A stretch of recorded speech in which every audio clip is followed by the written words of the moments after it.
प्रश्न कुंडली में जो भी ग्रह मून का डिग्री का सिर्फ 1 या 2 डिग्री आसपास में होता है, वही ग्रह का सिग्निफिकेशन से रिलेटेड हमको एस्ट्रोलॉजर को क्लाइंट सामने से क्वेश्चन लेकर पूछने के लिए आते हैं। फॉर एग्जांपल चंद्र का डिग्री 12 डिग्री प्रश्न कुंडली में एंड बुध महाराज का डिग्री 13 या 14 डिग्री या 12 से ठीक 1 या 2 डिग्री पीछे, मतलब 11 या 10 डिग्री। देन कहीं ना कहीं प्लैनेट मरकरी से रिलेटेड कोई ना कोई प्रश्न लेकर के वो सामने वाला इंसान पूछने के लिए आएंगे। तो प्रश्न कुंडली क्या होता है इसके बारे में मैंने बहुत सारे पहले भी वीडियोस बनाए, उसका लिंक मैं यहाँ पर अभी पोस्ट करने वाला हूँ। हेलो, वेलकम एंड नमस्कार, दिस इज एस्ट्रोलॉजर पतित खनाल।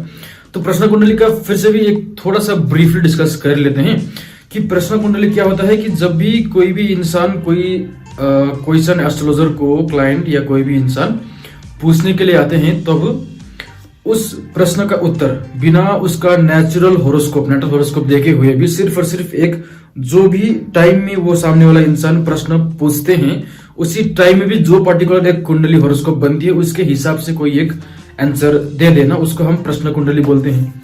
प्रश्न कुंडली का बहुत सारा लेयर्स होता है, बहुत सारा इस पे मतलब सारा का सारा ये ज्ञान देने के लिए एक कोर्स ही लॉन्च करना पड़ेगा। उसके बारे में बाद के टाइम में चर्चा करूंगा, लेकिन अभी के लिए मैं 2 या 3 टेक्निक्स, एकदम बुलेट पावरफुल टेक्निक्स शेयर करूंगा। एक टेक्निक जो बताया कि चंद्रमा का डिग्री का सिर्फ 1 या 2 डिग्री आसपास में जो भी ग्रह होते हैं उसके इधर किधर कोई प्रश्न आएगा। ओके, चंद्र का डिग्री 15 डिग्री मानकर चले कि प्रश्न कुंडली में शुक्र का डिग्री 16 या 17 डिग्री, तो शुक्र से रिलेटेड कोई प्रश्न आएगा। शुक्र यानी कि पैसा से रिलेटेड प्रश्न हो सकता है, शादी से रिलेटेड प्रश्न हो सकता है, गर्लफ्रेंड या बॉयफ्रेंड से रिलेटेड प्रश्न हो सकता है। शुक्र यानी कि कोई एक व्हीकल साधन से भी रिलेटेड हो सकता है। कपड़ा जो है, हम कपड़ा पहनते हैं, शुक्र वो भी एक शुक्र का प्रश्न हो सकता है। इसको और भी लेयर्स में डालते हैं। मानकर चलो कि एरीज लग्न कुंडली प्रश्न कुंडली में शुक्र ये चंद्र का डिग्री के आसपास आ गया। देन शुक्र एरीज लग्न कुंडली में रूल करते हैं दूसरे भाव का मालिक या 7वें घर के मालिक, तो फिर से दूसरा और 7th Lord, 2nd and 7th Lord भी यूज करना है। इस तरीके से भी यूज कर सकते हैं। दूसरी बात क्या है कि होरा लॉर्ड भी होता है ना। इफ यू डोंट नो कि होरा लॉर्ड क्या होता है, कि ये यहाँ पर एक कुंडल लगाया हुआ है।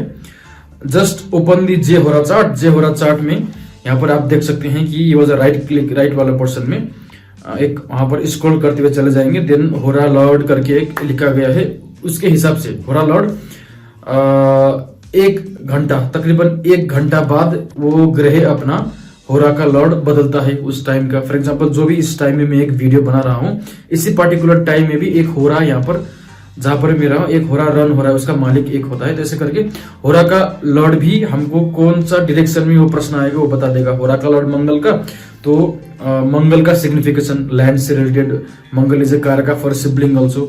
देन मेल सिबलिंग से भी प्रश्न आ सकता है। तो ऐसा करके होरा लॉर्ड एक और लेयर हमारे पास आ गया। तीसरा टेक्निक क्या है कि ये हमारे गुरुजी ने हमको सिखाया था। उन्होंने क्या बताया था कि प्रश्न कुंडली का D60 चार्ट में राहु महाराज जहां पर भी बैठते हैं, कहीं ना कहीं घूम फिर कर प्रश्न वहीं से आएगा। फॉर एग्जांपल प्रश्न कुंडली में कल ही एक कंसल्टेशन कर रहा था and through out before that consultation जब उन्होंने मुझे अप्रोच किया कि कंसल्टेशन चाहिए, एक प्रश्न मैंने बनाया हुआ था।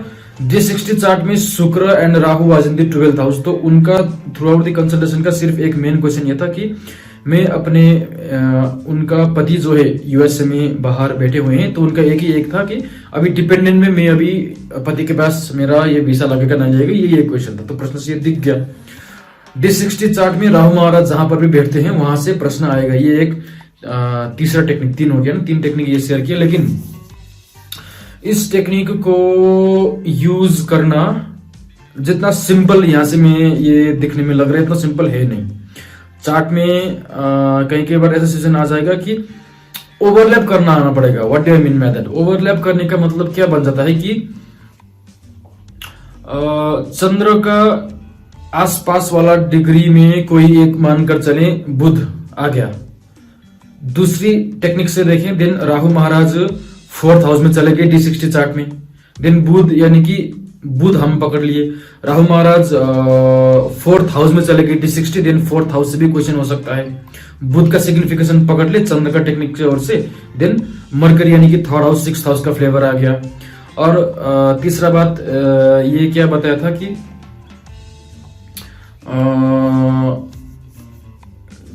एक टाइम बाद जाकर के ओवरलैप करना इसलिए आना पड़ेगा कि यही राहु महाराज अगर D60 चार्ट में भी 4th हाउस में अगर जेमिनी के साइन में बैठे हैं या भर्गो के साइन में बैठे हैं या 3rd लॉर्ड के साथ बैठे हैं, देन इधर से हम देखें, देन चंद्र का डिग्री के आसपास बुध का सिग्निफिकेशन D60 से देखें, देन फिर से 3rd हाउस का सिग्निफिकेशन, देन हम अभी बोल सकते हैं कि फॉर श्योर D1 का सिग्निफिकेशन का प्रश्न का D1 का एंड D60 का, ये दोनों मर्ज करके हम कंबाइनली बोल सकते हैं कि कहीं ना कहीं 3rd हाउस से ही ये प्रश्न आएगा। 3rd हाउस से ऊपर जाना नहीं पड़ेगा, बिकॉज D1 का D9 का ये दोनों का टेक्निक का हमने यूज किया था। ये जो दो टेक्निक है इसको हमने ओवरलैप इसको करना पड़ेगा, एंड ओवरलैप करने के बाद जो एक रिजल्ट आएगा उसको हमको देखना है। लेकिन कई बार क्या बन जाता है कि ये तो हमेशा नहीं हो सकता ना कि चंद्र का डिग्री का सिर्फ 1 या 2 डिग्री आसपास ग्रह प्रश्न में दिखाई दिए तो वही नहीं सकता 100%, दिस विल नॉट वर्क। तो हमको अभी क्या करना है कि अगर मानकर चलें कि चंद्र का डिग्री के आसपास कोई ग्रह तो है नहीं, चंद्र मानकर चलें 2 डिग्री में है, सारे के सारे ग्रह 10, 12, 15, 20, 25 2 डिग्री से बहुत दूर, तो उस टाइम में हमको क्या करना है कि चंद्र उस प्रश्न कुंडली का उस चंद्र में कोई ना कोई एक नक्षत्र में तो जरूर होंगे ना, तो उस नक्षत्र को मालिक को हमको यूज करना है। ये भी एक टेक्निक है कि सामने वाला का प्रश्न इसी डोमेन से आएगा। तो इसको कैसे देखते हैं, ये नक्षत्र का ये टेबल, ये फिगर आप यहां पर देखिए, मैं एक फिगर बाद में लगाई दूंगा, तो फिगर देखिए आप, ये फर्स्ट रो है, तो फर्स्ट रो में हमारा पड़ता है अश्विनी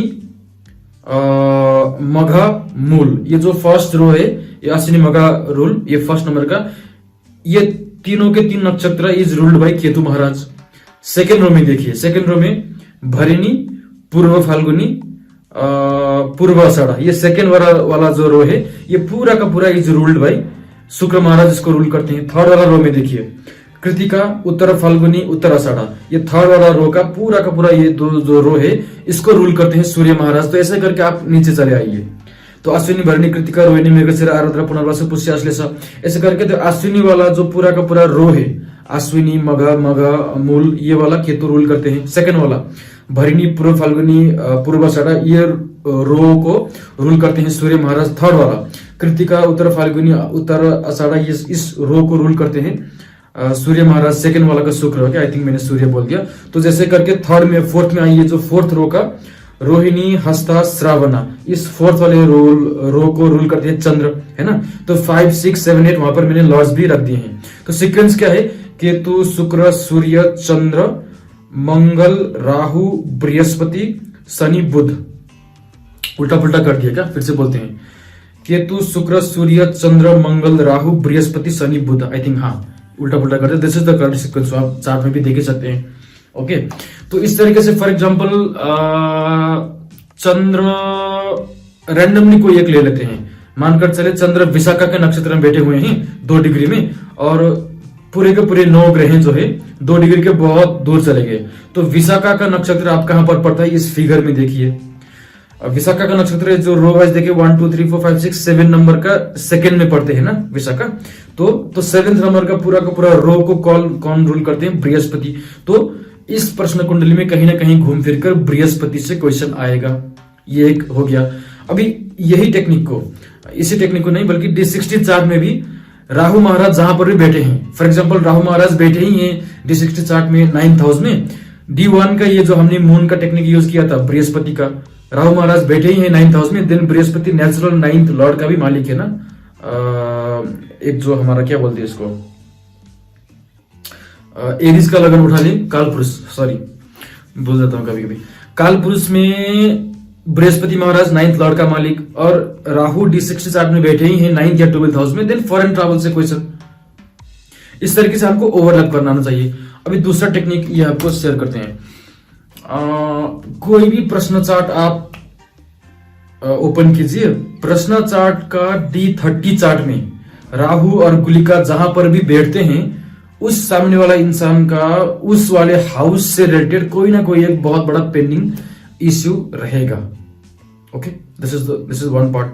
अभी मानकर चले कि D30 चार्ट में सामने वाला इंसान बहुत खुश, उसका लाइफ में कोई प्रॉब्लम है ही नहीं, तो ऐसा तो नहीं हो सकता है कि D30 वाला चार्ट में राहु गुलिका किसी हाउस में देख गया, बहुत बड़ा पेंडिंग, ऐसा तो नहीं हो सकता। तो अगर D30 वाले चार्ट में राहु और गुलिका कहीं पर बैठते हैं और वही पोजीशन में अगर D30 चार्ट का त्रिक स्थान का मालिक यानी कि 6, 8, 12 का मालिक उसको इन्फ्लुएंस करते हैं, देन सचमुच में प्रॉब्लम बहुत ज्यादा भयंकर। इस तरीके से हमको ओवरलैप करना है, हर एक चार्ट में ओवरलैप वाला कंसेप्ट। ओके, और दूसरी बात क्या है कि नेचुरल चार्ट में कोई एक इंसान मानकर चले कि बृहस्पति शुक्र का दशा अंतर वो जा रहे हैं, बृहस्पति का दशा शुक्र का अंतर। प्रश्न चार्ट में अगर उनका वही ये क्वेश्चन था कि मेरा फॉरेन ट्रैवल होगा नहीं होगा, प्रश्न चार्ट में बृहस्पति फॉर एग्जांपल मानकर चले 12th हाउस में, शुक्र 9th हाउस में, देन 100% फॉरेन ट्रैवल हो जाएगी। तो ऐसा करके अभी राइट नाउ जो इनका दशा चल रहा है नेचुरल चार्ट में, उसका मालिक, महादशा का मालिक, अंतरदशा का मालिक, ये प्रश्न चार्ट में कहां पर गोचर कर रहे हैं, इससे भी उसका लाइफ में क्या हो रहा है ये हम प्रेडिक्शन कर सकते हैं। फॉर एग्जांपल किसी का एक्सीडेंट हो गया, ओके, एंड वो मुझे उसका रिलेटिव्स या उसका भाई बहन कोई भी दोस्त ये पूछने के चले आए कि अभी इनका एक्सीडेंट का क्या होगा।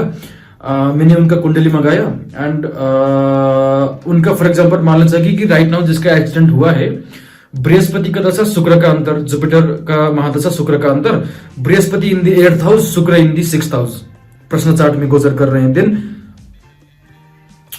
बहुत ही एक हार्श प्रेडिक्शन देने के लिए हम कंपेल्ड हो जाएंगे। हैविंग सेड दैट और भी फैक्टर्स देखने होते हैं, लेकिन ऊपर से पता चल जाता है कि प्रश्न कुंडली में अभी जो इनका टाइम पीरियड जा रहा है, जुपिटर का महादशा शुक्र का अंतर 6-8 में गड़बड़। किसी का जॉब का क्वेश्चन, मेरा प्रमोशन होगा नहीं होगा या किस तरीके से मेरा जॉब प्रोफेशन जाएगा, अभी जो इनका भाई साहब का या बहन जी का जिसका भी ये प्रश्न लेकर आए हैं, जॉब का क्वेश्चन लेकर के फॉर एग्जाम्पल मानकर चले सैटर्न का दशा मरकरी का अंतर, सैटर्न इन दी प्रश्न कुंडली का नेचुरल चार्ट में वो जा रहे हैं सैटर्न दशा मरकरी अंतर, प्रश्न चार्ट में सैटर्न इन दी 5th हाउस मरकरी अष्टम स्थान में, देन 5-8 का कॉम्बिनेशन बनने से 5-8 का कॉम्बिनेशन में हमको नौकरी से हाथ धोना पड़ता है, तो उसका तो भैया जॉब चला गया। इस तरीके से हम प्रेडिक्शन कर सकते हैं कि प्रश्न चार्ट में बिना चार्ट के देखे हुए, बिकॉज चार्ट में देखने में क्या होता है कि एक्चुअली बहुत फ्रैंकली कहूं देन चार्ट पेंडिंग करने के लिए होता है। टाइमिंग ऑफ दी इवेंट के लिए सिर्फ 1-2 लाइन में प्रेडिक्शन देना है, देन प्रश्न ही यूज करता हूं मैं तो। बिकॉज चार्ट में एक तो क्या होता है कि पहले तो बॉट टाइम रेक्टिफिकेशन करो, birth time rectification to the level of D60 में भी करना पड़ता है, तो वो पेंडिंग करना के लिए होता है, बहुत सारा एक बल्जिंग पेंडिंग करना। तो 1 या 2 शॉट में एकदम फटाक से आंसर देना है कि सामने वाला का कोई एक स्पेशल क्वेश्चन का आंसर। ये मोस्टली मैं प्रश्न इसी तरीके से यूज करता हूँ। बहुत सारा टेक्निक्स प्रश्न का और भी है जो मैं पर्सनली कंसल्टेशन में वगैरह यूज करता हूँ, शेयर करते हुए चले जाएंगे। आज सोचा कि अभी नाश्ता करने का टाइम तो हो ही रहा था, सोचा कि पहले एक वीडियो बनाता हुआ चले जाए। ओके, देन टेक केयर, नमस्कार।